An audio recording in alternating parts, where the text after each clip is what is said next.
Fala, meu amigo Alijortano, minha amiga Alijortana, tudo bem com vocês? Meu nome é Luiz Fernando Carvalho, professor de língua portuguesa aqui do LJ Aulas Pré-Concursos. E hoje nós estamos aqui, galera, para fazer a correção da última prova do IBFC, do concurso público do Agente Penitenciário de Minas Gerais. Nós corrigiremos aqui a prova do tipo A, beleza? E essa prova de português, galera, muitos alunos já vieram me perguntar se caberia recurso em alguma questão, se alguma questão deveria ser anulada. E por isso, nessa aula de hoje, fique tranquilo que eu vou responder a todas essas perguntas. Eu vou explicar todas as questões, tintim por tintim, para que você, aí do outro lado da telinha, não tenha nenhuma dúvida sobre essa disciplina. Beleza? E não se esqueçam também de se inscrever aqui no nosso canal. Se dá um like aí no vídeo se vocês gostarem, se não gostarem podem dar um like também, beleza? Dá uma moralzinha aqui pro pai. E galera, lembrando que apesar de o concurso do agente penitenciário já ter sido concluído, essa parte de prova objetiva, a gente aqui no canal lança vídeos semanalmente do curso do bombeiro, a gente vai começar um curso da PRF, então se você aí é apenado em concurso público e quer ser um futuro servidor público, independentemente do lugar, Sergipe, Alagoas, o pessoal aí do Nordeste, a gente vai estar lançando aulões constantes aqui no nosso canal. Então se inscrevam e apertem o sininho para não perder nenhuma aula. E lembrando também, né, que fazendo português tem em qualquer concurso e resolvendo várias questões de bancas diferentes pode ser que amplie o seu conhecimento. Então espero que vocês gostem e vamos começar aí com a nossa aulinha. Galera, a primeira coisa que a gente tem que saber é que o IBFC, ele ultimamente, desse fim de 2018 para cá, meio do ano para cá, ele mudou um pouquinho o jeito como ele elabora as questões, beleza? Qual é esse jeito? É muito comum nessas provas novas do IBFC cobrar ser cobrado da seguinte forma: coloca um texto, faz afirmações sobre esse texto e depois pergunta para assinalar a alternativa correta. Então, nessa prova do agente penitenciário, a gente não teve um texto base e várias questões sobre esse texto. A gente teve vários textos menores e várias afirmações sobre esse texto para assinalar a alternativa correta.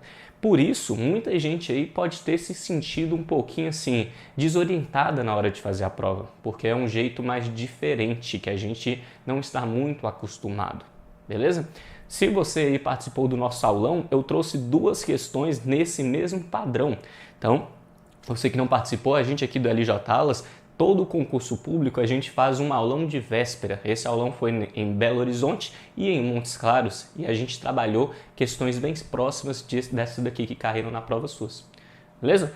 Então, nessa primeira questão, ó, você tem assim, perfil do agente penitenciário. O agente penitenciário realiza um importante serviço público de alto risco, por salvaguardar a sociedade civil, contribuindo através do tratamento penal, da vigilância e custódia da pessoa presa no sistema prisional durante a execução da pena de prisão ou de medida de segurança, conforme determinadas pelos instrumentos legais. Então esse texto aqui, galera, ele está apresentando a função do agente penitenciário.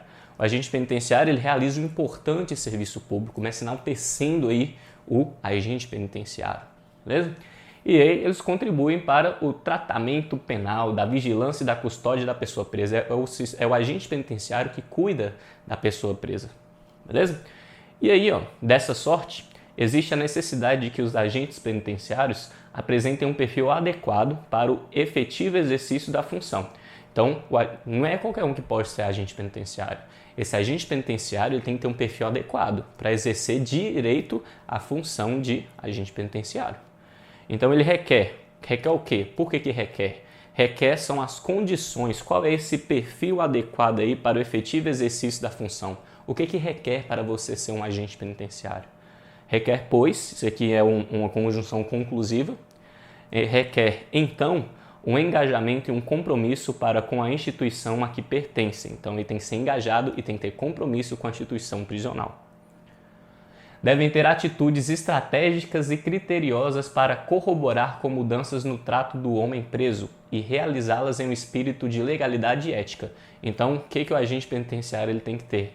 Ele tem que ter atitudes que são inteligentes, tem que ser estratégicas para corroborar, para auxiliar. Então, o agente penitenciário é ele que auxilia na mudança no trato do homem preso, beleza? E tem que realizar esse tratamento de maneira ética e de maneira legal. Legal não no sentido da, tal pessoa é legal, o que você acha de fulano? Ah, fulano é legal. Aqui não. Legal no sentido de legalidade, de estar dentro da lei, beleza? E aí, provavelmente vocês estudaram isso para o concurso do agente penitenciário, seguindo aí a Constituição Federal de 88 e a LEP, a Lei de Execução Penal. Aí a gente tem assim, ó, além disso, ele tem que ter a humildade de reconhecer a incapacidade a respeito dos meios capazes de transformar os criminosos em não criminosos. Então, o que o texto fala? O agente penitenciário, ele tem que ter humildade de reconhecer que é muito difícil, não vamos colocar muito difícil, é trabalhoso, vamos colocar assim, é trabalhoso transformar um indivíduo criminoso em um indivíduo não criminoso, beleza?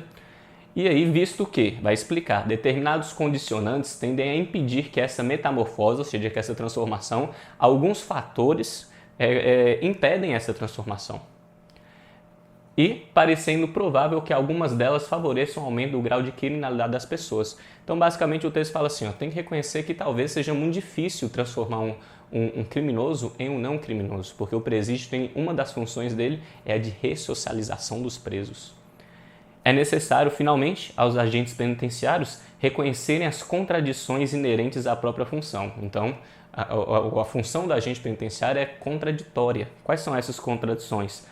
As possíveis orientações que variam conforme os pressupostos ideológicos de cada administração. Então, uma administração X pode ter pressupostos X, a administração Y pode ter pressuposto Y, e o agente penitenciário ele tem que ser o quê? Eles devem transcender essas questões administrativas. E o que ele tem que buscar? Ele tem que contribuir, essa é a parte extremamente importante para esse texto, ó, contribuir para a promoção da cidadania. Então, a Constituição Federal de 88 tem lá como objetivo fundamental da República Federativa do Brasil a cidadania. Então, o agente penitenciário tem que contribuir para isso, independentemente de administração pública, da administração do presídio.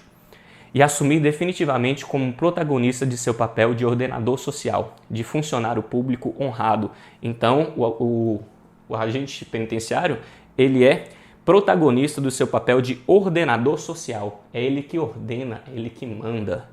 De funcionário público honrado. Então, o agente penitenciário ele promove a cidadania, ele é honrado e ele é ordenador social. Beleza? O agente penitenciário ele é o quê? Ele é foda, galera. O cara é foda.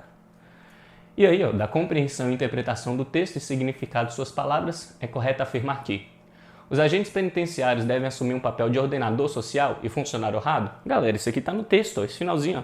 Ele deve papel de ordenador social de funcionário público honrado. Então isso aqui é o quê? Isso aí é verdadeiro, isso aí está de boas. 2. Os agentes devem promover a cidadania. Fala aqui também, ó, para a promoção da cidadania. Então isso aqui está o quê? Correto também, deve promover a cidadania. E além disso, é importante apresentar um perfil condizente. Isso é verdade? Sim, ele não é qualquer, eu falei no início do texto, não é qualquer um que é agente penitenciário. Tem que ter um perfil condizente aí com a área. E empenho e compromisso com a instituição a qual pertence. Verdadeiro também, galera, está lá no início do texto. Então você tem aí, ó, uma certa, duas certas, três certas, todas estão corretas e por isso o nosso gabarito é 1, 2 e 3, letra C de Cristo. Beleza? Gabarito da questão 1, interpretação de texto. 2. Aí a gente tem uma tirinha, né? Tirinha é um gênero narrativo e pergunta sobre a linguagem dessa tirinha. Essa questão foi um pouquinho confusa, uns alunos já me mandaram dúvida aqui nela e aí eu vou explicar certinho o gabarito. E aí você tem aí uma tirinha da Turma da Mônica, fala assim, mas por que você não quer mais brincar de casinha comigo, Cebolinha? E aí Cebolinha lá, que estava arrumando lá a casa, fala, adivinha. Galera, o que vocês têm que saber é o seguinte. Existem dois tipos de linguagem. A gente tem aqui, ó, a linguagem. Na verdade, a linguagem não só dois tipos, né? Ela é classificada conforme a forma, e aí ela pode ser verbal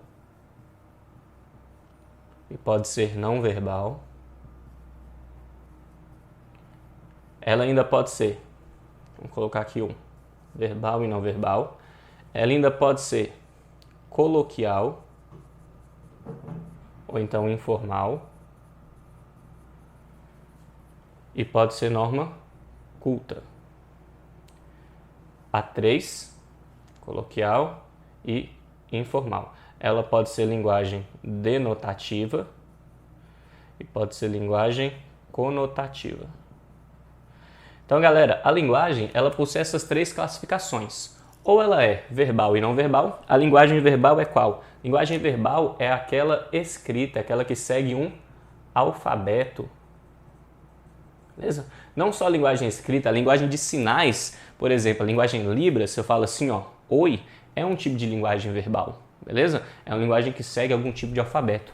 A não verbal, ela não segue um alfabeto. E aí você pode ter, por exemplo, assim, desenhos, imagens, etc. Beleza? A 2, a linguagem coloquial e informal, é a linguagem que transgride algumas normas gramaticais. E a norma culta são as normas gramaticais prescritas pela gramática normativa. A linguagem denotativa é o sentido real, o sentido do dicionário. E a linguagem conotativa é a linguagem figurada. Então, galera, nessa questão, o que você precisava identificar aí para compreensão total do texto é o seguinte: esqueçam a imagem. Vê aqui, ó, sem olhar a imagem. Não olha a imagem não, lê só ali, ó. Mas por que você não quer mais brincar de casinha comigo, Cebolinha? Sem ler a imagem, só as falas. Aí Cebolinha fala, adivinha, você do outro lado aí da telinha conseguiria entender por que ele não quer brincar mais? Não, assim não dá para entender. Ou seja, para total compreensão dessa tirinha, é preciso juntar a linguagem que está escrita com o que está desenhado. Cebolinha ele não quer mais brincar de casinha porque houve uma inversão aí dos papéis que são tradicionalmente aí aplicados a homens e mulheres. Geralmente é a mulher que cuida da casa, tradicionalmente falando, e o homem é ele que trabalha e sustenta essa casa, novamente, tradicionalmente falando. E aí, galera, o Cebolinha, ele não quer mais ficar cuidando da casa, ele não quer mais brincar de casinha porque ele que está cuidando da casa. Ou seja, essa tirinha ela faz uma crítica social muito forte aí sobre quão dificultoso é o papel da mulher de cuidar da casa, de ser com muito mais trabalho do que o homem que só, entre aspas assim, trabalha. Beleza? Então, a partir do momento que o Cebolinha passa a exercer essas funções, perde a graça de brincar de casinha. Uma crítica muito forte. E para entender essa crítica, você precisaria não só do que está escrito, como também do que está desenhado. Então, você precisaria aí, ao mesmo tempo, utilizar a linguagem verbal e não verbal. Beleza? Essa tirinha, galera, a linguagem dela, as respostas aqui, ó, se trata de uma linguagem informal da norma culta. Não tem como acontecer isso. Como é que é a linguagem informal da norma culta? Ou é norma culta, ou é linguagem informal. Beleza? Informal, coloquial e culta são coisas completamente diferentes. Então não pode ser a letra A. A linguagem é própria para a utilização da língua portuguesa aplicada a tirinhas e gibis. Aqui a gente tem um erro de crase, né? Mas essa aqui não é a resposta, galera. Por quê? Não dá para falar, o texto não trata assim, analisando o texto é possível inferir que a linguagem é própria para a utilização da língua portuguesa aplicada a tirinhas e gibis. Pode até ser ok, pode ser considerável como uma possível resposta, porque é uma linguagem de tirinhas. É uma possível linguagem, a tirinha ela pode ser um pouquinho mais coloquial. Isso aqui é verdade, não tem muito problema. Só que aí, ó, a gente poderia considerar essa alternativa B, no máximo,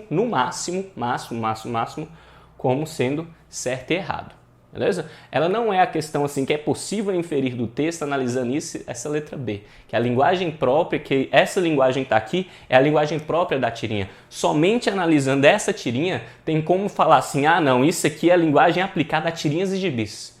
Não tem como, analisando só essa tirinha, chegar a essa conclusão propriamente dita. Beleza? Por isso o gabarito não vai ser letra B. Eu posso até entender alguns alunos que tiveram dúvida, por isso eu vou colocar aqui certo e errado. Mas não é possível inferir completamente que essa é a linguagem própria das tirinhas e dos gibis, de todas as tirinhas, de todos os gibis. Pode ser que não seja a linguagem própria, beleza? Apenas por essa tirinha aqui não dá para chegar a essa conclusão.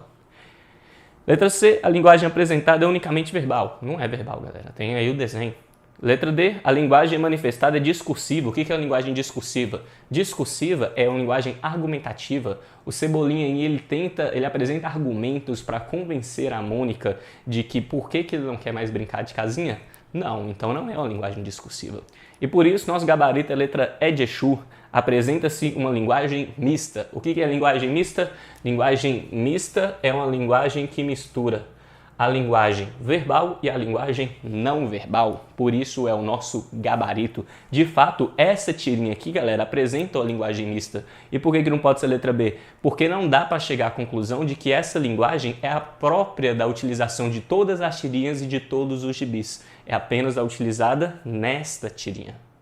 Gabarito, letra E de Exu. Beleza?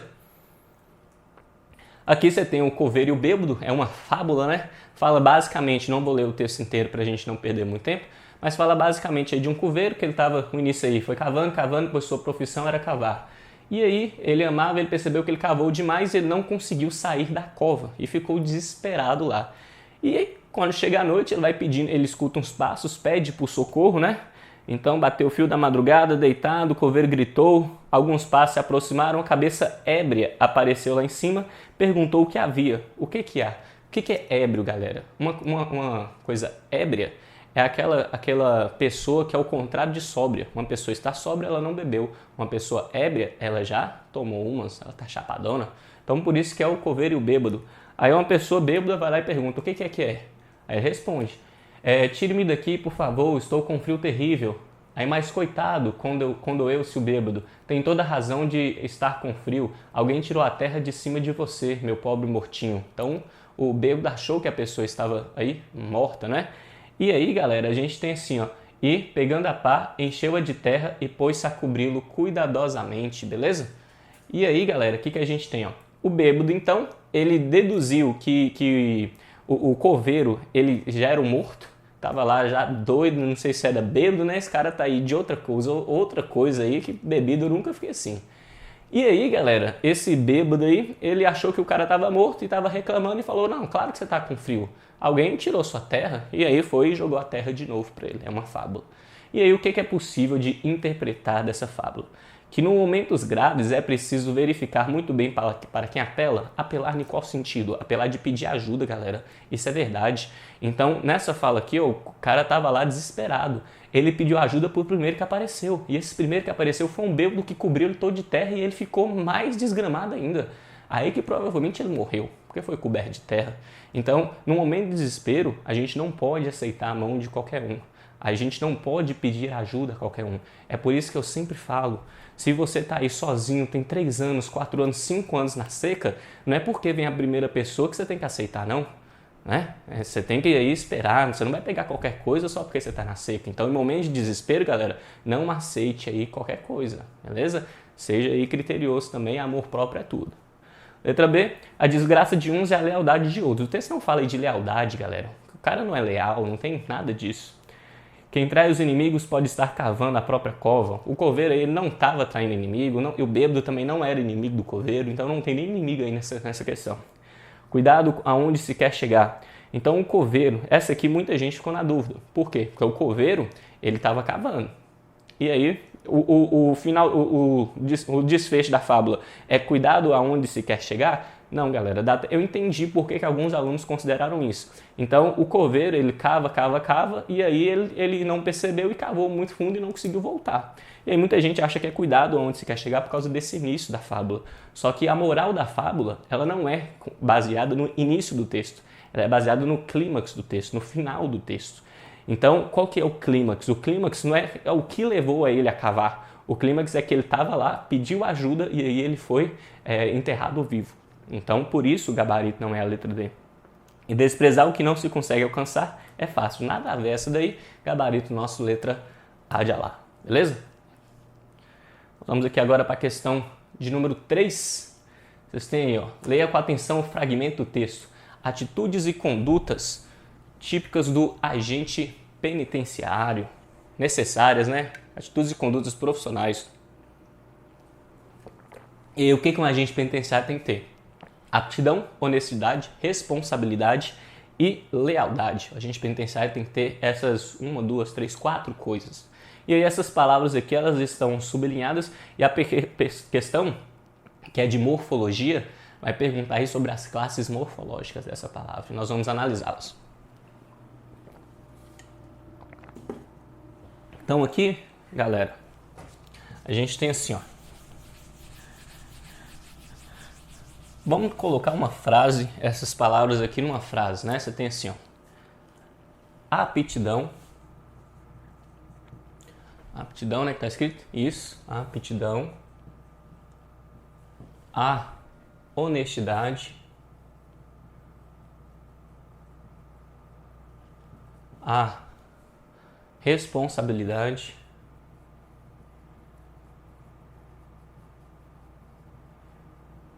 E a lealdade.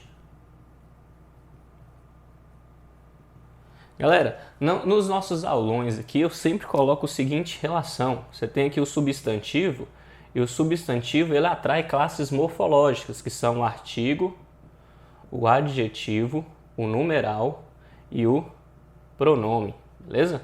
Essas palavras aqui sempre se relacionam a quem? Ao substantivo. Aqui basicamente era isso que você teria que fazer, ó. Você pensa assim, a palavra aí está só uma palavra isolada, mas você fala a aptidão, a honestidade, a responsabilidade, a lealdade.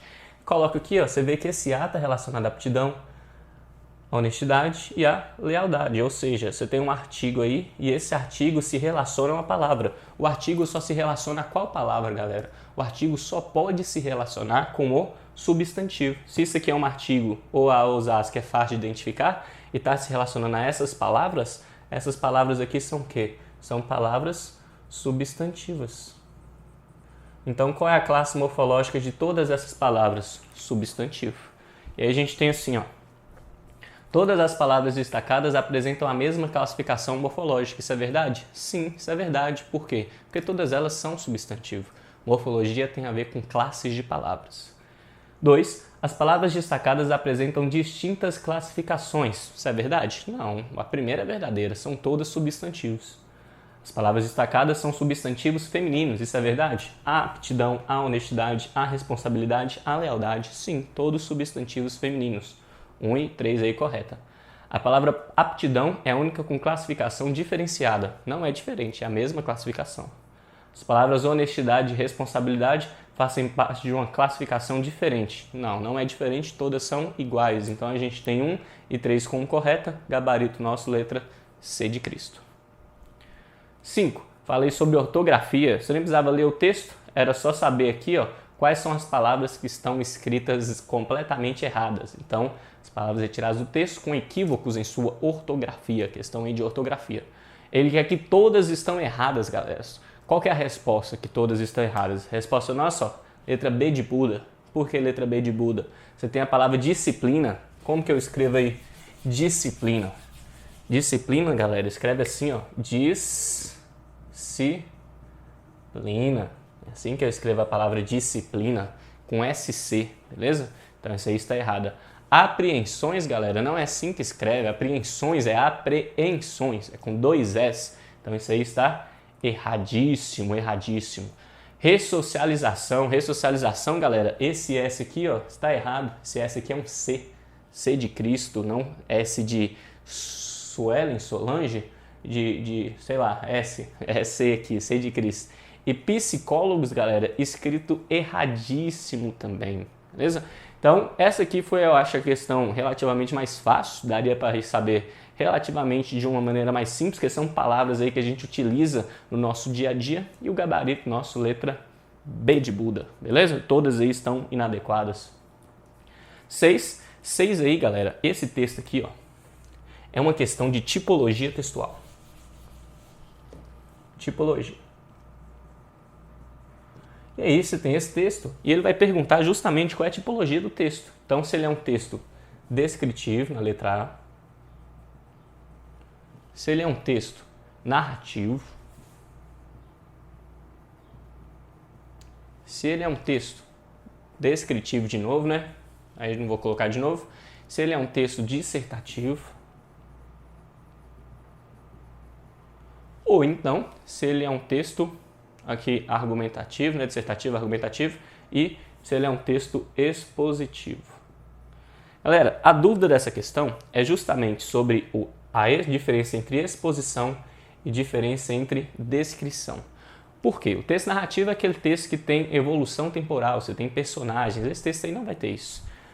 O texto dissertativo é um texto argumentativo, ele tenta mostrar argumentos, beleza? Então, geralmente a gente não tem dúvida aí nessas duas. O que gera dúvida qual é a diferença de uma descrição para uma exposição, sendo que os dois tratam de conceitos? Galera, a diferença é o seguinte.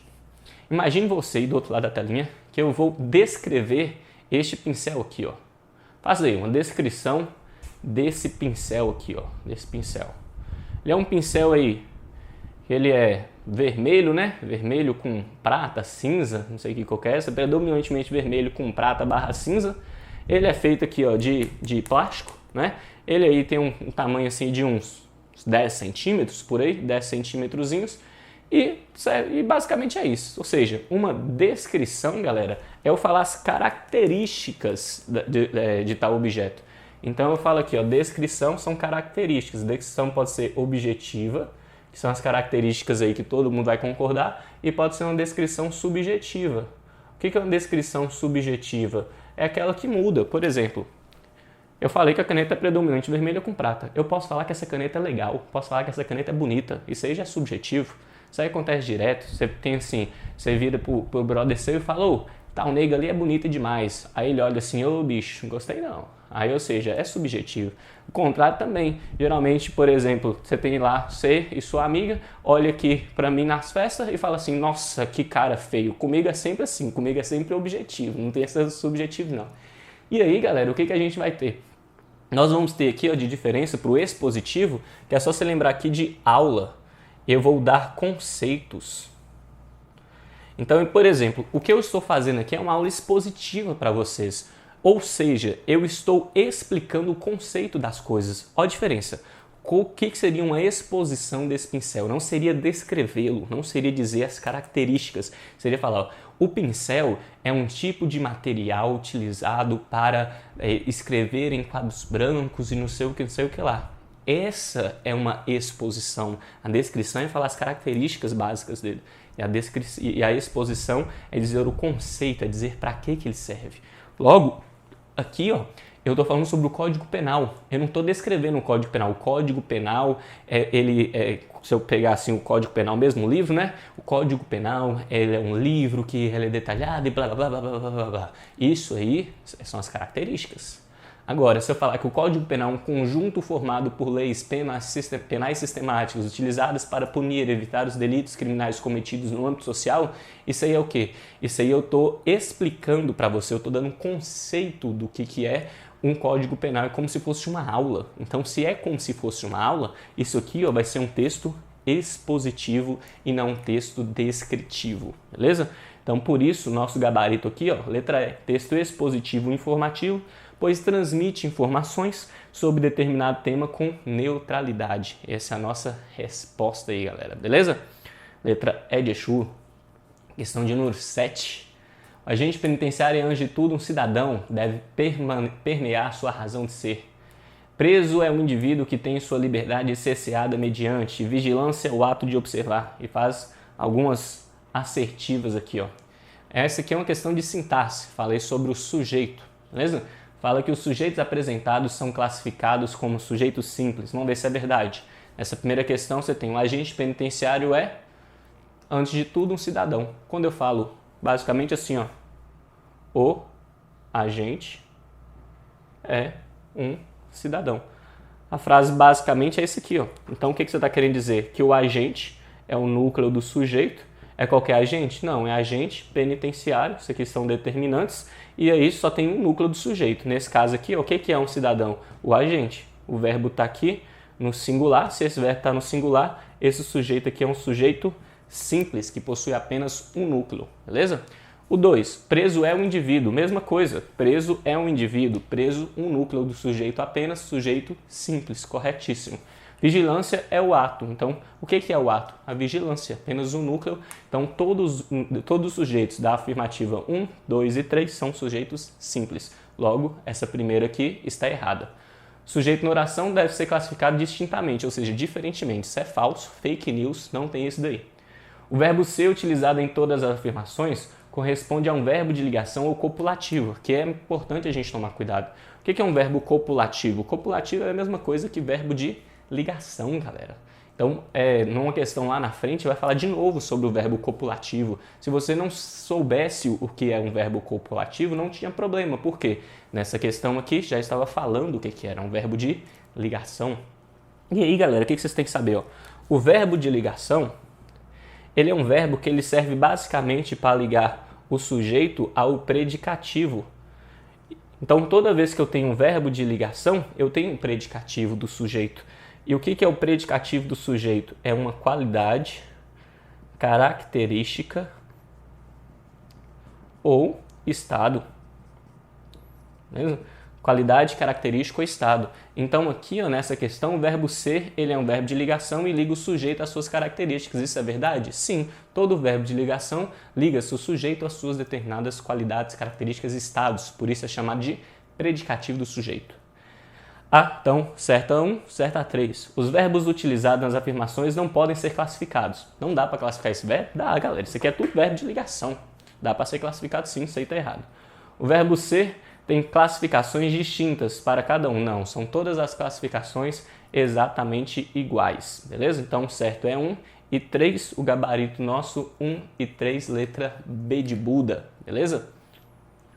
Questão número 8, você tem aí, o que é importante aqui, ó, é só essa parte sublinhada, não precisa nem ler aí o que está escrito, galera. Nem ler o que está escrito. Então, você tem assim, ó, ao redor do mundo, prisões norueguesas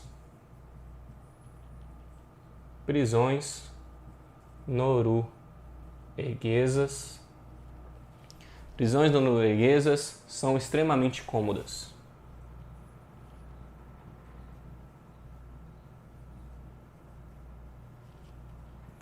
Extremamente cômodas. Você tem, ó, prisões norueguesas são extremamente cômodas. O que a gente vai ter? Ó? Prisões norueguesas vai ser o sujeito. Esse aqui é um sujeito simples. Aqui o resto é predicado. Esse aqui é um verbo de ligação. E extremamente cômodas. Cômodas aqui é o predicativo. Predicativo do sujeito. Não é? A qualidade, característica ou estado das prisões norueguesas. E essa palavra extremamente aqui, ó, vai ser um adjunto adverbial, de modo. É o modo como elas são extremamente cômodas. Então elas podem ser cômodas e podem ser extremamente cômodas, não é? Então isso aqui é um adjunto adverbial de modo. Modo assim, pode ser intensidade, né, na verdade.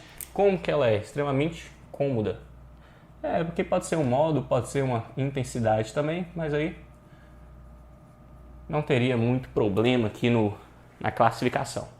Então fala aqui que é um predicado nominal. O que é um predicado nominal, galera?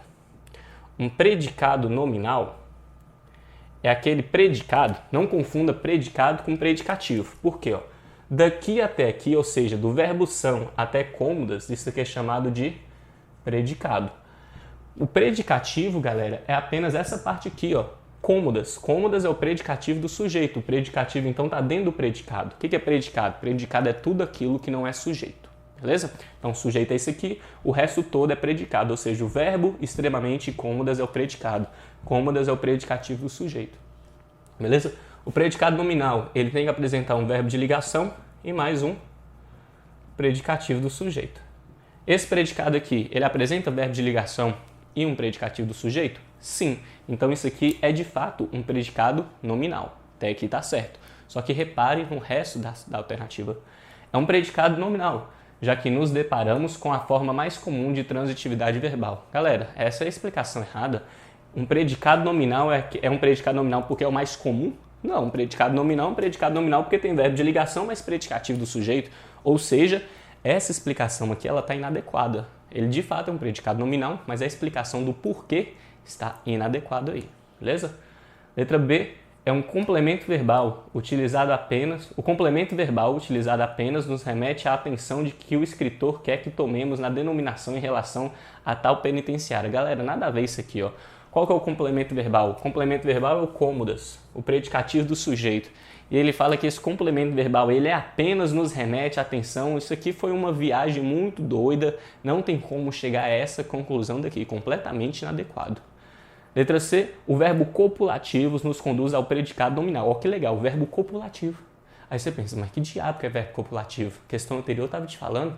Questão anterior, galera, ó, tinha aqui, ó, o verbo ser, utilizado em todas as afirmações, é um verbo de ligação ou um verbo copulativo. A banca já te dava o que é um verbo copulativo na questão anterior. Beleza? Então aqui, ó, quando ele fala aqui que é um verbo copulativo, ele está falando que é um verbo de ligação. E esse verbo de ligação nos conduz ao predicado nominal. Isso é verdade? Sim, por quê? O predicado nominal ele começa justamente aqui, ó. Pode ser uma possível resposta? Pode. Vamos ver se tem uma melhor do que essa. O verbo transitivo direto. Esse verbo não é transitivo direto, esse verbo é um verbo de ligação. Já está errado aí. E a palavra extremamente classifica toda a expressão em uma transitividade verbal indireta. Galera, esse verbo aqui não é transitivo indireto, ele é verbo de ligação. E o extremamente não classifica todo o predicado, classifica apenas a palavra cômodas. Você tem cômodas e extremamente cômodas. Por isso, errado, gabarito nosso, letra C de Cristo. Beleza? Banca tá certíssima aí até agora. A 9, você tem uma frase aí, ó, e pergunta a análise verbal e pontual do texto. Vamos colocar. Os verbos persuadir, falar, encantar, vislumbrar, dedicar, compartilhar, perder e respirar estão todos em suas formas infinitivas. Galera, o que é um verbo no infinitivo? O que é um verbo no infinitivo? Essa questão aí foi explicada no nosso aulão aqui, ó, aqui em Montes Claros. Infinitivo. Um verbo no infinitivo, galera. Infinitivo é uma forma nominal do verbo. Forma nominal do verbo. E o infinitivo são as terminações ar, er e ir. Beleza? Isso aqui que é o infinitivo. Então, se um verbo ele termina em ar, er e ir, geralmente ele vai estar no infinitivo. Então, ó, para vocês verem. Persuadir, falar, encantar, vislumbrar, dedicar, compartilhar, perder e respirar. Todos os verbos terminam em ar, er ou então ir. Logo, todos eles estão na forma infinitiva. Então, essa uma aqui está corretíssima. Persuadir, falar, encantar, vislumbrar, dedicar e compartilhar, perder e respirar estão no infinitivo impessoal, pois apresenta sentido genérico, em uma forma invariável. Galera, isso é verdade. O infinitivo ele pode ser pessoal ou pode ser impessoal, beleza? Então, o infinitivo pessoal é aquele que vai concordar com algum substantivo. E o infinitivo impessoal é aquele que é mais genérico. Quando eu falo, por exemplo, aqui, ó, só para vocês entenderem. Essa música aqui de Legião Urbana. É preciso amar as pessoas. Então, quando Renato Russo ele fala que é preciso amar, eu tenho uma oração, duas orações, porque cada oração tem um verbo. Esse verbo aqui, ó, ele está no infinitivo. Por que ele está no infinitivo? Ele está no infinitivo, galera. Por quê? Porque aqui, ó, na verdade termina em ar, né? Mas esse infinitivo é um infinitivo, que eu queria dizer, impessoal. Por que é impessoal? Ele está falando que alguma pessoa específica deve amar as pessoas? Não, é um sentido genérico. É preciso amar as pessoas. Independentemente de quem você for, você tem que amar as pessoas como se não houvesse amanhã. Por quê? Pode ser que, na verdade, não haja um amanhã, beleza? Então, isso aqui, ó, é verdadeiro. Então, você tem persuadir, falar, encantar, não está relacionado a uma pessoa específica. É um infinitivo aí em geral, ele está se relacionando de maneira mais genérica e, por isso, ele é invariável. Há um erro proposital de pontuação. Galera, não tem erro proposital aí de pontuação. Quando eu falo não era frase e nem crase, era um modo não sei o que, não sei o que. E aí você tem assim, ó. Não era a frase nem a crase, era o modo de persuadir. Essa vírgula aqui, galera, ela não está errada, ela está aí corretíssima. Eu trabalhei com vocês no aulão aí sobre os usos incorretos de pontuação. Os casos aí que a gente tem aí são 3 casos, os casos proibidos. Separar sujeito e predicado não pode, separar verbo do complemento verbal e nome do adjunto adnominal e no complemento nominal. Isso aqui, galera, você tem aí, não era frase nem isso, não era isso, não era isso, era tal coisa. Então aí você está separando termos coordenados. Isso aí não tem nenhum problema, esse nem aí então é uma conjunção e não tira o nosso problema aí. Então aqui, galera, ó, tá erradíssimo isso aqui, não tem nada a ver, não tem nenhum erro de pontuação aí. A 4 fala que o verbo ser está empregado no pretérito imperfeito. Isso aqui eu cheguei a falar nos nossos aulões aqui no YouTube, beleza? O que eu falei, ó?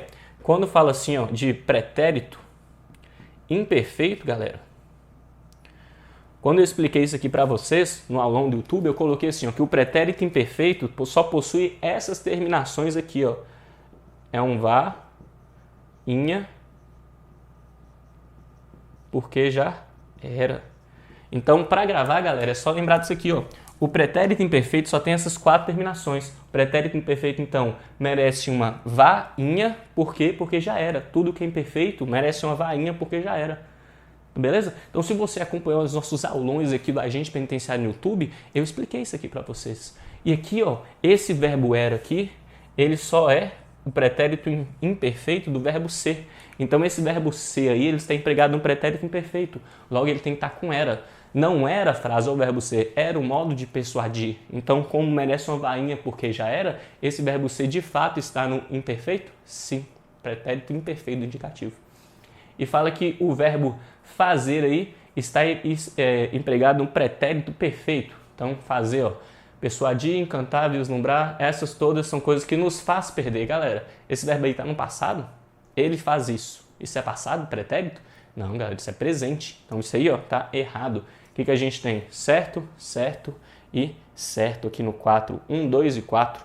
1, 2 e 4, gabarito nossa letra A de Alá. Firmeza? Última questão.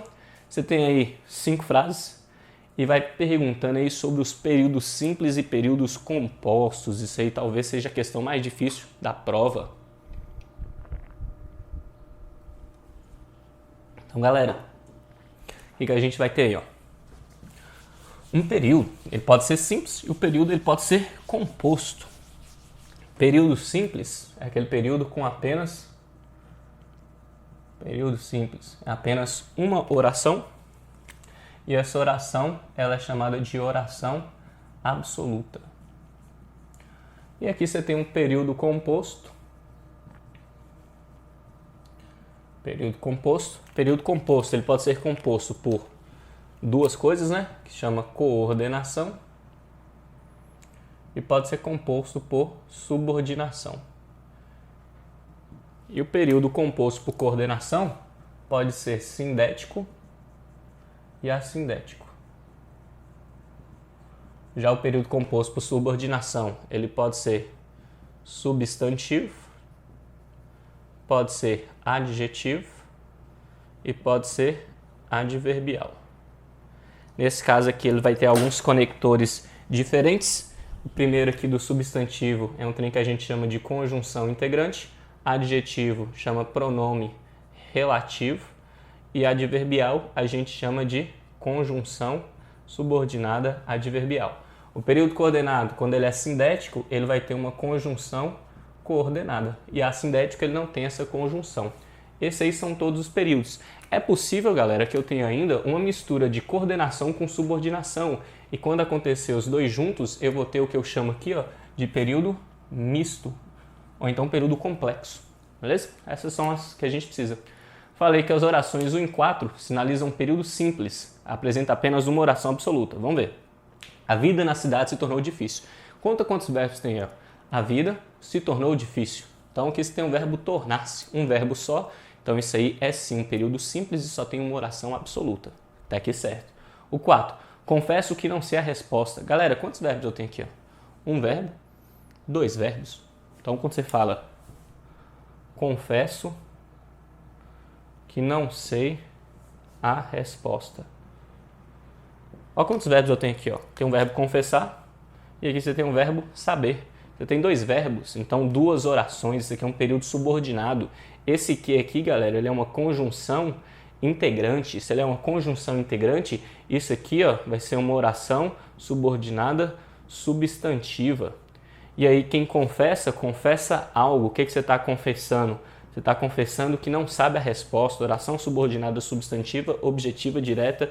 Isso aqui é a oração principal. Logo, isso aqui não tem como ser um período simples porque tem mais de um verbo. O primeiro é, o 4 não é. Por isso, essa afirmação aqui está inadequada. Aqui o 2, apenas a oração 2 apresenta um período composto por coordenação. Então aí vamos ver. A vida na cidade se tornou difícil, apenas um aí período, não é? Período simples. 2, despertou cedo e começou o árduo, coordenação, né? Você tem aqui ó, um verbo, 2 verbos, conjunção e. Isso aí tem oração coordenada sindética aditiva, certíssimo. Vamos ao cinema ou a qualquer outro programa. Então esse ou aqui, galera, ele é uma conjunção alternativa. A conjunção alternativa é uma conjunção coordenada. Por isso, isso aqui também tem coordenação, logo a afirmativa aqui já está errada.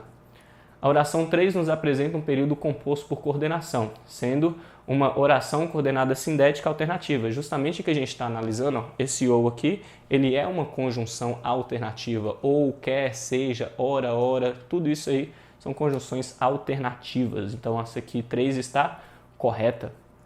A oração 5 pode ser classificada como período composto por coordenação e subordinação, ou também período misto. Então fala que ele tem os dois. Vamos ver. Ele abriu o envelope e leu a informação de que fora demitido. Isso aqui é verdade, galera. Por quê? Ele abriu o envelope, uma oração, e leu a informação, duas orações, né? E aqui elas são ligadas pelo conectivo e, que é uma conjunção coordenada. Então, entre essas duas orações aqui, eu tenho a relação de coordenação. E aí, a informação de que fora demitido. Galera, é qualquer informação? Não, é a informação de que fora demitido. Isso aqui, ó, ele classifica a palavra informação e tem um verbo aqui, tá vendo? Então, informação de que fora demitido. Logo, isso aqui é uma oração, isso aqui é um pronome relativo, uma oração subordinada adjetiva. E aí, ó, o verbo aqui, isso aqui é uma oração subordinada adjetiva, isso aqui, orações coordenadas, eu tenho orações coordenadas e orações subordinadas. Logo, eu tenho aqui um período misto, porque tem os dois. Então, isso aqui também está certa. Entre as orações descritas, não há período composto por subordinação ou período misto. Não há período composto por subordinação ou período misto. Tem período composto por subordinação, né? A 2 aqui, a 4 é subordinação e aqui a 5 é período misto. Então, essa daqui está errada. A correta é apenas, então, a 3 e a 4. E por isso, nosso gabarito 3 e 4, letra D de Deus, beleza? Galera, essa foi a prova do agente penitenciário. Foi uma prova um pouquinho assim diferente, mas diferente com base. Por que com base? Porque as últimas provas do IBFC realmente estão aí do mesmo nível. Se você pesquisar aí no site um site de que eu gosto muito, Questões de Concurso, e procurar as últimas provas do IBFC, você vai ver que este padrão aí de vários textos e várias afirmações em relação à mesma questão, ele foi mantido aí. O IBFC ele repete muitas questões e ele repetiu questões de provas aqui deste mesmo ano de 2018. Então eu espero aí que você tenha entendido a prova, eu concordo aí com o gabarito que a banca lançou, expliquei aqui todas as questões para vocês e se permaneceu alguma dúvida, coloque aí nos comentários, você conhece alguém que tentou aí o concurso do agente, marque ele também para ele entender toda a prova de português. Lembrando que a gente aqui vai ter a resolução das outras provas também, eu estou respondendo a de português, mas nossos outros professores aqui que são extremamente capacitados resolverão aí todas as provas, todas as disciplinas dessa prova para você entender certinho aí onde foi que errou, onde foi que acertou. Eu espero aí do fundo do coração que você do outro lado da telinha seja um futuro agente penitenciário que promova, igual o primeiro texto diz, né, a cidadania, beleza? Porque agente penitenciário é uma belíssima profissão e vocês merecem parabéns por já quererem ser essa profissão aí que é desmerecida por muita gente,